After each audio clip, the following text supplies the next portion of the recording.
કડોદરાના વરેલીમાં terrace પર સૂતેલા 3 યુવાનો પર તલવાર વડે કરાયો હુમલાખોરો પણ 3, તેમાંય 2 સગીર હોવાનું બહાર આવ્યું. પોલીસે 3 આરોપીને પકડી એકની કરી અટકાયત. સુરત જિલ્લામાં ઇન્ડસ્ટ્રીયલ વિસ્તારોમાં ગુનાખોરી બેફામ વધી રહી છે. પોલીસ એક ગુનો ડિટેક્ટ કરે ત્યાં બીજી ઘટના આવીને ઊભી થઈ જાય. મારામારી, ચોરી, હત્યા, દુષ્કર્મ, વાહન ચોરી, કરતોડ ચોરી જેવી ઘટના સામાન્ય બની ગઈ છે.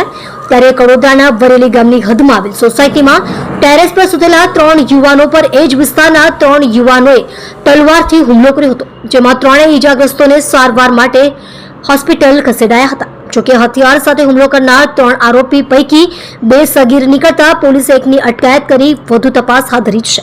પલસાણાના વરેલી ગામની હદમાં આવેલ શાંતિનગર સોસાયટીમાં વિરાજ ભવનની બિલ્ડિંગના ધાબા પર સુદર્શન મંડલ, પ્રદીપ મંડલ અને રવિન્દ્ર કેદાલ સૂતા હતા. એ દરમિયાન એ જ વિસ્તારના 3 યુવાનો ટેરેસ પર આવતા સૂતેલા યુવાનો જાગી ગયા હતા અને મોબાઈલ કેમ લીધો એમ કરી ઝઘડો થતા આરોપીઓ તલવાર અને લોખંડની રોડ લઈ 3 યુવાન પર તૂટી પડ્યા હતા અને ઈજા કરી ભાગી છૂટ્યા હતા.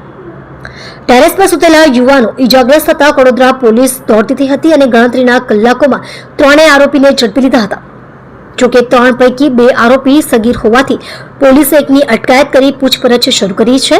જોકે ઝઘડો થવાનું કારણ મોબાઈલ ચોરી છે કે પછી અન્ય કારણ એ તો પોલીસ તપાસમાં બહાર આવી જશે. પણ સવાલ એ થાય છે કે સગીરો બેખૌફ કેમ બની રહ્યા છે? ઘણીવાર ગુનાના માસ્ટર માઇન્ડ પણ સગીર હોય છે, પણ કાયદાની આંટી ઘૂંટીમાંથી તેઓ બચી જતા હોય છે. બીજો સવાલ એ પણ થાય છે કે બાળ ગૃહમાં સગીરોને મોકલી આપવામાં આવે છે, શું એ ત્યાં સુધરી જાય છે? એ પણ એક સવાલ છે. પણ ભારતમાં બનેલ અનેક એવી ઘટના જેમાં માસ્ટર માઇન્ડ હોવા છતાં સગીર વયના કારણે બચી જતા હોય છે. ત્યારે આ કાયદામાં હવે સુધારો કરવાની પણ જરૂર છે. તમે જોઈ રહ્યા છો ગુજરાત સમ્રાટ news channel, chief editor Bhavesh પાટીલની સાથે.